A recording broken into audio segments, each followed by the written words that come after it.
4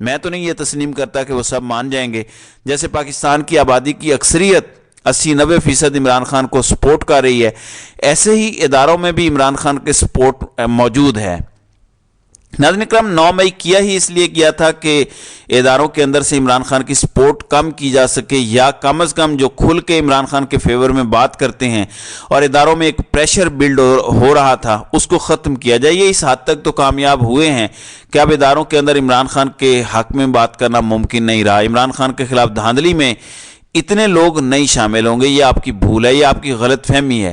اس لیے یہ سارا گٹھ جوڑ اب شروع کیا گیا ہے. تو جتنے ٹاؤٹ ہیں وہ کہہ رہے ہیں کہ یہ الیکشن تو تسلیم کوئی نہیں کرے گا, الیکشن کمیشن وہ کہیں گے کہ دیکھیں نہ کسی نے ووٹ ڈالا ہے, نہ کسی کو کاغذات نامزدگی جمع کرانے کا موقع دیا گیا ہے.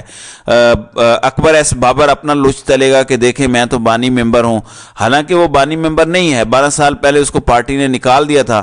اب وہ کہتا ہے کہ میں نے بھی الیکشن لڑنا ہے قائد بننے کا, مجھے تو عمران خان نے کہا تھا کہ میں اگر پیچھے ہٹا تو تم آگے آ جانا.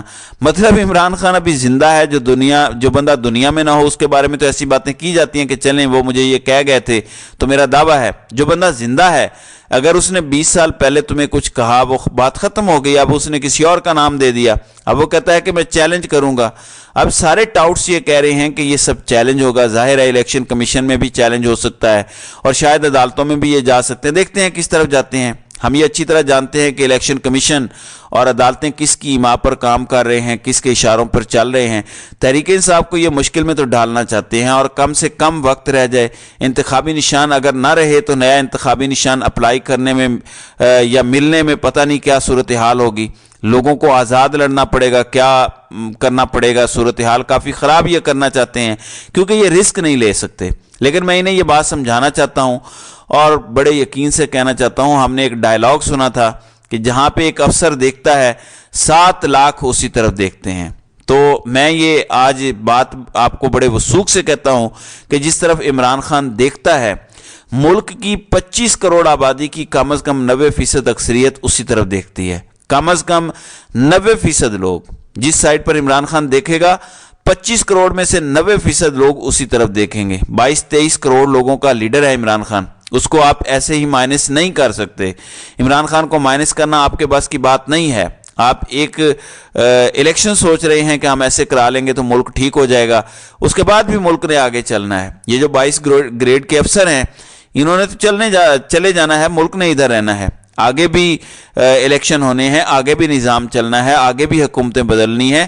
وہ نہیں سوچا جا رہا, بس یہی بینک کیا جا رہا ہے کہ ایک الیکشن کروا لیں, اگلے الیکشن تک پتہ نہیں عمران خان دنیا میں ہوگا یا نہیں ہوگا, اور بس پھر کھیل ختم. تو اس حد تک گر گئے ہیں کہ ٹھیک ہے ہیرو بنتا ہے عمران خان بنے, ہم اپنا اقتدار نہیں چھوڑیں گے. مطلب اس حد تک کوئی اقتدار کا حریص ہو سکتا ہے.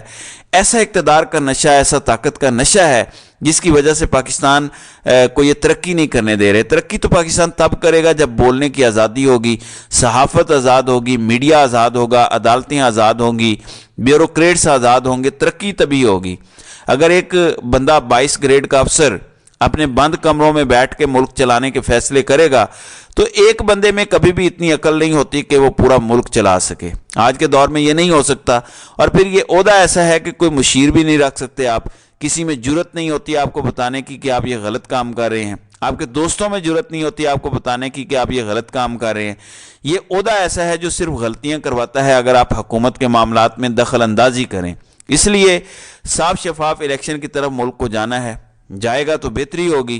اور صاف شفاف الیکشن میں صرف ایک نتیجہ نکلے گا, عمران خان. اس کے علاوہ بیلٹ پیپر سے کوئی اور نتیجہ نکل ہی نہیں سکتا. یہ جو کوشش کر رہے ہیں کہ پاکستان تحریک انصاف سے بلے کا نشان لیا جائے, یہ اس لیے ہو رہی ہیں کہ عمران خان کو جیل میں ڈالا, عمران خان پر الزامات کی بچھاڑ کر دی, کتابیں دوبارہ سے لکھوائی جانے لگیں, پارٹی چیئرمین شپ بھی لے لی. اس کے باوجود رپورٹ یہ دی گئی ہے کہ پاکستان تحریک انصاف کلین سویپ کرے گی پورے ملک سے. ایسا کبھی ہو سکتا تھا؟ آپ مجھے بتائیں. پرانی پلے بک میں یہی تھا کہ پارٹی کو توڑ دو, الیکٹیبلز لے جاؤ, کھیل ختم. چلیں الیکٹیبلز لے گئے, لگا پھر بھی مقبولیت ہے تو چلو جیل میں ڈال دو, کھیل ختم. پھر بھی مقبولیت ہے, بدنام کر دو, وہ بھی کر دیا, پھر کچھ بھی نہیں ہوا. اب پارٹی چیئرمین شپ بھی لے لی, پھر بھی کچھ نہیں ہوا. تو لوگوں کا جذبہ اور جوش بڑھتا جا رہا ہے. تو سمجھ نہیں آ رہی کیونکہ اس سے آگے اس کا سکرپٹ ہے نہیں, اس سے آگے پھر یہی ہے کہ خدا نہ خواستہ جیل میں جا کے عمران خان کو کوئی شخص جان سے مار دے. اس سے کم کا کوئی سکرپٹ کام نہیں کر رہا, اس لیے یہ اب پریشان ہیں.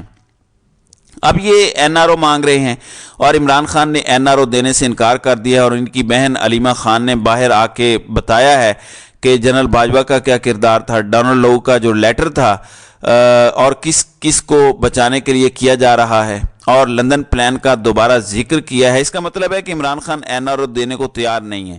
دیکھیں عمران خان تو جیت چکا ہے, وہ زندہ باہر آتا ہے, وزیر اعظم بنے گا تب بھی اس کی جیت ہے. خدا نہ خواستہ اگر اس کی زندگی نہیں رہتی تب بھی وہ جیت گیا ہے. آپ کے لیے نفرت کی وہ دیوار کھڑی ہو گئی ہے کہ آپ اس کو کبھی کراس نہیں کر سکیں گے اگر عمران خان دنیا میں نہ رہا. دعا کریں, میں پھر کہتا ہوں کہ اللہ اسے زندگی دے اور ایک بار وہ وزیر اعظم بن جائے اور عوام کو سکون آ جائے, ورنہ نفرت کی یہ دیوار آپ پھلانگ نہیں سکیں گے. عوام کے اور آپ کے درمیان یہ کھڑی رہے گی اور واپسی کا کوئی رستہ نہیں ہوگا. تب کوئی یہ کہنے والا بھی نہیں ہوگا کہ ملک بھی میرا, فوج بھی میری. تو ناظرین کرام, آپ کی اس ویڈیو کے حوالے سے کیا رائے ہے؟ آپ اپنی رائے کا اظہار کامنٹ سیکشن میں ضرور کیجیے گا.